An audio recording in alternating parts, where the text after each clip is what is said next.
Hello student, इस video में कक्षा 9वीं का विषय आपका विज्ञान। आपको अध्याय 5 बताया जाएगा। कौन सा? अध्याय 5 का संपूर्ण हल। यहाँ पर ध्यान दीजिए, अध्याय 5 का नाम है जीवन की मौलिक इकाई कोशिका। पहले मैं आपको सभी प्रश्न दिखा देता हूँ कि इस अध्याय में कुल कितना प्रश्न है। बाकी ये सब महत्वपूर्ण बिंदु आपको रिवीजन के लिए दिया गया है। ठीक है, देखिए हमारा प्रश्न यहाँ से शुरू होता है कोशिका की खोज, और मैं लास्ट तक पहले आपको दिखा देता हूँ। ठीक है, ये देखिए लास्ट आपका यहाँ तक, तो पूरा उत्तर आपको यहाँ तक बताया जाएगा। प्रश्न 1 है बहुविकल्पीय प्रश्न। नंबर 1 है कोशिका की खोज किस वैज्ञानिक ने की। बहुत ही आसान प्रश्न है, आप लोग इसे कक्षा 8वीं में भी पढ़े होंगे कि रॉबर्ट हुक ने कोशिका में आत्महत्या का थैला किसे कहते हैं। ये हो जाएगा आपका लाइसोसोम को। तीसरा प्रश्न ध्यान दीजिए, सूक्ष्म जीवों को देखने के लिए उपयोग किया जाने वाला उपकरण जो होता है ना, उसे कहते हैं सूक्ष्मदर्शी। चलिए नंबर 3 तक हो गया है। अब प्रश्न 4 की तरफ। प्रश्न 4, कोशिका झिल्ली बनी होती है। तो कोशिका झिल्ली जो है ना, लिपिड व प्रोटीन से। यदि किसी कोशिका को अति प्रासरणीय विलयन में रखा जाता है तो इसमें क्या परिवर्तन होगा। इसमें क्या होता है ना, वो सिकुड़ जाती है। मानव शरीर में पाई जाने वाली कोशिका जो होता है उसे यूकेरियोटिक कोशिका कहा जाता है। चलिए प्रश्न 7, नंबर 7 है पादपों की कोशिका भित्ति। कोशिका भित्ति जो है ना, सेल्यूलोज की। एक कोशिका से 2 या अधिक कोशिकाओं का बनना कहलाता है कोशिका विभाजन। रिक्तियां पाई जाती है, ये आपका होगा पादप कोशिकाओं में। जंतुओं के शरीर की रचनात्मक व क्रियात्मक इकाई जो होता है उसे कहते हैं कोशिका। क्या कहलाता है? कोशिका। इसके बाद है एक शब्द वाक्य में उत्तर दीजिए। पहला नंबर है जीवन की मूल इकाई कोशिका। कोशिका की खोज किसने की? तो रॉबर्ट हुक। तीसरा है पादप कोशिका की कोशिका भित्ति बनी होती है। देखिए ये सारा भी हम लोग ऑब्जेक्टिव में देखे थे, वही यहाँ पर भी पूछा गया है। तो ये आपका सेल्यूलोज का बना होता है। ठीक है। नंबर 4, कोशिका में होने वाली जैविक क्रियाओं का नियंत्रण किसके द्वारा होता है। ये हो जाएगा उत्तर में आपका केंद्रक। कोशिका का पावर हाउस क्या कहलाता है? तो पावर हाउस जो होता है उसे कहते हैं माइटोकॉन्ड्रिया, जो कि ऊर्जा जो होता है इसी में जमा होता है।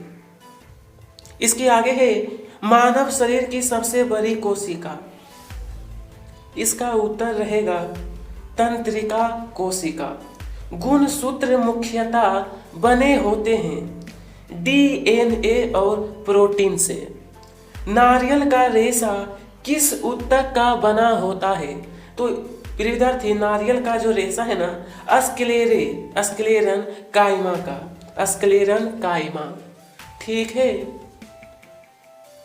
प्रश्न 9, कोशिकांग जिसे आत्महत्या की थैली कहते हैं, इसे हम लोग लाइसोसोम कहते हैं। यहाँ पर भी देखिए आपको उत्तर दिया गया है।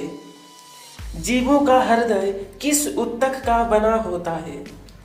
तो यहाँ पर इसका उत्तर रहेगा पेशीय ऊतक। उसके बाद है प्रश्न 3, जोड़ियां बनाइए। यहाँ पर आपसे कहा है कॉलम ए ब। सबसे पहले जाइलम, तो जाइलम का मिलान करना है आपको, जल का संवहन होगा। और फ्लोएम का मिलान करना है, भोज पदार्थों का संवहन। उसके बाद आगे माइटोकॉन्ड्रिया जो होता है ना, वो ऊर्जा गृह। लाइसोसोम, तो राइबोसोम का प्रोटीन होगा, राइबोसोम का प्रोटीन। तो लाइसोसोम का मिलान करना है इससे। आत्महत्या की थैली, गोल्जी बॉडी। प्रिय विद्यार्थी, गोल्जी बॉडी का मिलान करना है इससे। कोशिकाओं के अंदर संगठन और क्लोरोप्लास्ट का मिलान करना एक नंबर प्रकाश संश्लेषण से। मैं ये साइड कर देता हूँ ताकि आपको दिक्कत ना हो, ठीक है। क्लोरोप्लास्ट का प्रकाश संश्लेषण से। और यहाँ पर कहा गया आपको सही मिलान लिखना है। मतलब मैं बताना चाहता हूँ कि नंबर 1 का मिलान किया गया है जल का संबंध, तो यहाँ पर लिख भी सकते हैं जल का संबंध। इसी प्रकार से 2 का मिलान हमने किए भोज पदार्थों का संबंध। तो इस प्रकार से अगर आप चाहें तो लिख सकते हैं, अन्यथा केवल मिला इस प्रकार से मिलान कर सकते हैं। लिखना उतना जरूरी नहीं है, ठीक है, जैसे आपकी इच्छा। इसके आगे का प्रश्न, चलिए तो अति लघुतरीय प्रश्न 1 है, कोशिका को जीवन की रचना संरचनात्मक एवं क्रियात्मक इकाई क्यों कहते हैं? इसका उत्तर रहेगा सभी जीवों का शरीर कोशिकाओं का बना होता है तथा जीवन की सभी जैविक क्रियाएं कोशिका के भीतर होती है, इसलिए इसे जीवन की संरचनात्मक एवं कार्यात्मक इकाई भी कहा जाता है। दूसरा प्रश्न कहा गया है, समप्राशरी विलयन किसे कहते हैं? ऐसा विलयन जिसमें जल की सांद्रता कोशिका में स्थित जल की सांद्रता के ठीक बराबर हो तो कोशिका झिल्ली से जल में कोई शुद्ध गति नहीं होगी। ऐसे विलयन को समप्राशरी विलयन कहते हैं। देखिए ज्यादा बड़ा ये उत्तर नहीं है, ठीक है। उसके बाद बोला है एंडोसाइटोसिस। एंडोसाइटोसिस किसे कहते हैं? तीसरा नंबर, एंडोसाइटोसिस किसे कहते हैं? कोशिका झिल्ली का लचीलापन एक कोशिक जीवों में बाहरी पर्यावरण से अपना जटिल भोजन अन्य पदार्थ ग्रहण करने में सहायता करता है, इसे एंडोसाइटोसिस कहते हैं। उदाहरण में आपका अमीबा अपना भोजन इसी प्रक्रिया द्वारा प्राप्त करता है।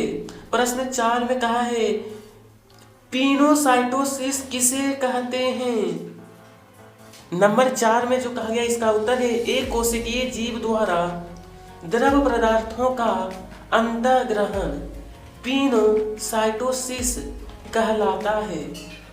अमीबा अपना भोजन कैसे प्राप्त करता है? अमीबा अपना भोजन एंडोसाइटोसिस एवं विसरण की प्रक्रिया द्वारा प्राप्त करता है। उसके बाद बोला 2 ऐसे अंगकों के नाम बताइए जिनमें अपना आनुवांशिक पदार्थ होता है। प्लास्टिड एवं माइट्रोकोन्ड्रिया, ठीक है। चलिए इतना पहले कंप्लीट करिए, उसके बाद प्रश्न संख्या 7 देखते हैं। 7 में है ना कि कोशिका के अंदर प्रोटीन का संश्लेषण कहाँ होता है? कोशिका के अंदर प्रोटीन का संश्लेषण राइबोसोम के द्वारा होता है। प्रश्न 8 में कहा है रसधानी का क्या कार्य होता है? अधिकांश परिपक्व पादप कोशिकाओं में एक बड़ी केंद्रीय रसधानी होती है। यह कोशिकाओं में जल संबंधों को बनाए रखती है तथा यह अपशिष्ट पदार्थों सहित महत्वपूर्ण पदार्थों का संचय करती है। प्रश्न संख्या 9 में कहा है माइटोकॉन्ड्रिया के 2 कार्य। 2 देखिए विद्यार्थी, माइटोकॉन्ड्रिया के कार्य। पहला, जैविक कार्यों के लिए ऊर्जा का यानी एटीपी के रूप में निर्माण माइटोकॉन्ड्रिया के द्वारा किया जाता है। दूसरा, प्रोटीन का संश्लेषण, ठीक है। चलिए विद्यार्थी यहाँ पर है लवक के 2 कार्य। लवक के तो पहला कार्य कि लवक प्रकाश संश्लेषण में सहायक होते हैं। दूसरा, लवक पुष्पों को आकर्षक बनाते हैं, ठीक है। प्रश्न 11, अब यहाँ पर लघुतरीय में कहा गया है प्रोकैरियोटिक एवं यूकैरियोटिक कोशिका में 3 अंतर आपके बुक में तालिका दिया गया है इस प्रकार से। तो चलिए प्रोकैरियोटिक और यूकैरियोटिक देखते हैं। इसमें लिखा है इसका आकार छोटा होता है, इसका आकार बड़ा होता है, केंद्रीय पदार्थ बिखरा हुआ होता है, नाभिकीय झिल्ली का अभाव होता है, केंद्रीय पदार्थ नाभिकीय झिल्ली द्वारा गिरा होता है। तीसरा, झिल्ली युक्त कोशिका अंगक अनुपस्थित, और यहाँ पर होगा झिल्ली युक्त कोशिका अंगक उपस्थित। इतना करने के बाद प्रश्न दूसरा है, लाइसोसोम को आत्मघाती थैली क्यों कहते हैं? दूसरा नंबर, लाइसोसोम को आत्मघाती थैली क्यों कहते हैं? तो देखिए, कोशिकीय उपापचय में व्यवधान के कारण जब कोशिका मृत हो जाती है तो लाइसोसोम फट जाते हैं और एंजाइम अपनी ही कोशिकाओं को पचाने लगते हैं।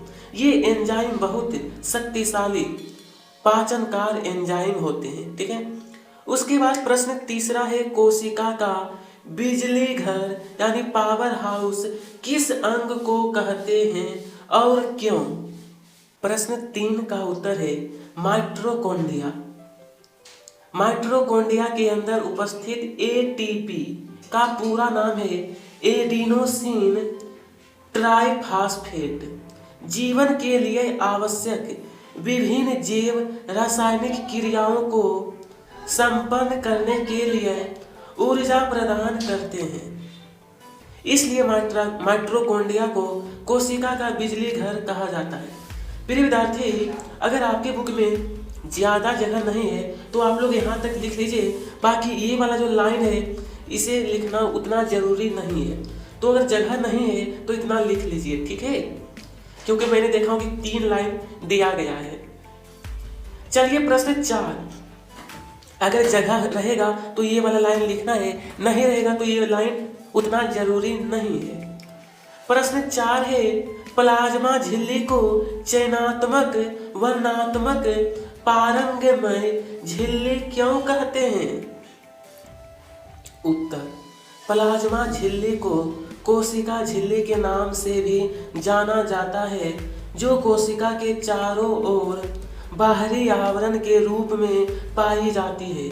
यह झिल्ली लाभदायक तथा उपयोगी पदार्थ को कोशिका के अंदर आने देती है, जैसे कार्बन डाइऑक्साइड तथा ऑक्सीजन कोशिका झिल्ली के आर पार विसरण क्रिया के द्वारा आ जा सकते हैं, जबकि कुछ पदार्थ कोशिका झिल्ली के अंदर नहीं आ पाते। इसलिए प्लाज्मा झिल्ली को चयनात्मक या वर्णात्मक पारंगमय झिल्ली कहते हैं। इस प्रकार यह झिल्ली बाहरी आघातों से भी रक्षा करती है। प्रिय विद्यार्थी, आप लोग इसे कंप्लीट करिएगा और यहाँ से लेकर यहाँ तक ये जो लाइन है उतना इम्पोर्टेंट नहीं है। हमारा जो इम्पोर्टेंट है वो यहाँ से लेकर यहाँ तक है। चाहे तो आप इतना भी लिख सकते हैं यहाँ से ये पूरा, और ये वाला लाइन छोड़ सकते हैं, ठीक है, क्योंकि आपके बुक में जितना जगह भी दिया जाता है उसी तरीके से, ठीक है। इतना आपको इम्पोर्टेंट है और बाकी ये उतना इम्पोर्टेंट नहीं है। चलिए 4 अंक वाले उत्तर। पहला प्रश्न है, पादप कोशिका या जंतु कोशिका का स्पष्ट नामांकित चित्र बनाइए। चलिए तो यहाँ पे ध्यान दीजिए, तो ये वाला चित्र आप लोग जो देख रहे हो जंतु कोशिका, ये आपका पादप कोशिका, ये चित्र आपके बुक में भी दिया है, वहां से देख करके आपको चित्र बनाना है, क्योंकि यहाँ पर आपको धुंधला दिखाई देता होगा। इसलिए मैं आपको कहना चाहता हूँ कि ये जो चित्र आपके बुक में दिया है अध्याय नंबर 5 में, तो वहां से आपको बना लेना है, ठीक है। दूसरा नंबर कहा है ना, निम्नलिखित के प्रत्येक का एक एक कार्य, जैसा कि सबसे पहले अंतःद्रव्य जालिका, इसके बारे में, यह कोशिका में प्रोटीन तथा वसा के निर्माण में सहायता करता है। दूसरा का है गोल्गी उपकरण, यह कोशिका में बने पदार्थों के श्रावण का कार्य करता है। तीसरा आपका है माइटोकॉन्ड्रिया, यह कोशिका का ऊर्जा गृह भी कहते हैं। यह सभी क्रियाओं के लिए एटीपी के रूप में ऊर्जा प्रदान करता है। नंबर 4 है आपका लाइसोसोम, यह कोशिका के अपशिष्ट पदार्थ को नष्ट करने का कार्य करता है। इसे कोशिका का आत्महत्या का थैला भी कहते हैं। 5वां है रसधानियां, यह पादप कोशिका को कठोरता प्रदान करती है तथा उपयोगी पदार्थों का संचय करती है। चलिए विद्यार्थी, इसके आगे प्रश्न 3 है, कोशिका विभाजन क्या है, यह कितने प्रकार का होता है, समझाइए। देखिए इसका उत्तर रहेगा कोशिका विभाजन एक ऐसी क्रिया है जिसमें एक कोशिका विभाजित होकर 2 या 2 से अधिक कोशिकाओं में विभाजित हो जाती है। कोशिका विभाजन जीवों की वृद्धि, विकास तथा मृत्यु, कोशिकाओं के पुनः निर्माण के लिए आवश्यक होता है। कोशिका विभाजन के प्रकार 2 प्रकार का होता है। पहला समसूत्री विभाजन, दूसरा अर्धसूत्री कोशिका विभाजन। ठीक है, इस तरीके से प्रश्न 3 भी पूरा हो गया है। नंबर 4 है कोशिका विभाजन को चित्र सहित समझाइए। तो आपको इस प्रकार से कोशिका विभाजन का चित्र, हालांकि ये चित्र आपके बुक में भी दिया गया होगा। ठीक है, इस प्रकार से देखिए, एक और है, इस तरीके से आपको कोशिका विभाजन का चित्र आप लोग देख रहे हो और इस रेखा चित्र है, बहुत ही आसान तरीके से आप लोग इन्हें बना सकते हैं। ठीक है, ये आपका नंबर 1 में, दूसरा, तीसरा, चौथा, ये देखिए आपका कोशिका विभाजन 2 भाग में हो गया है। ठीक है, और यहाँ पर इसका नाम भी है इंटरफेस, प्रोफेस, मेटाफेस, एनाफेस, टेलोफेस। ठीक है, चलिए प्रश्न 5 आपका लास्ट रहेगा। चलिए प्रश्न 5 है पादप कोशिका वे जंतु कोशिका में अंतर लिखिए। पादप कोशिका वे जंतु कोशिका में मुख्य अंतर, इस प्रकार से आपके बुक में तालिका दिया गया है। आपका पादप कोशिका ये रहेगा जंतु कोशिका।